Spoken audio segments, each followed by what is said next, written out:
বিরিয়ানির সাথে শুধু চিকেন চাপি না, এই ডিমের গ্রেভি বিরিয়ানি, পরোটা সব কিছুর সাথে ভালো যাবে। ডিমটা সিদ্ধ করে নিয়ে ছুরি দিয়ে গাগুলো কেটে নিতে হবে। তারপর ওর মধ্যে নুন আর গোলমরিচগুলো মিশিয়ে তেলে অল্প ভেজে তুলে নিতে হবে। তারপর ওই কড়াইতে আরও একটু তেল দিয়ে পেঁয়াজগুলো ভেজে এভাবে তুলে নিয়ে ওর মধ্যে বাদাম দিয়ে পেস্ট করে নিতে হবে। তারপর একটা বাটির মধ্যে আদা রসুন বাটা, টক দই, জিরে ধনের গুঁড়ো, গোলমরিচ গুঁড়ো, নুন আর লঙ্কার গুঁড়ো মিশিয়ে নিতে হবে।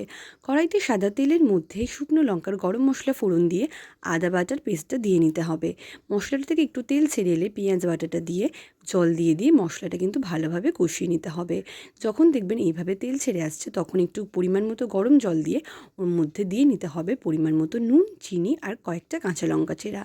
তারপরে ঝোলটা একটু ফুটে উঠলে ওর মধ্যে ভেজে রাখা ডিমগুলো দিয়ে নিতে হবে। তারপর গ্যাসটা একদম লো ফ্লেমে এইভাবে যতক্ষণ না কালার চেঞ্জ হয় ততক্ষণ রাখতে হবে। তারপর নামানোর আগে ঘি আর গরম মশলা দিলেই কিন্তু রেডি এই দারুণ স্বাদের ডিমের গ্রেভিটা।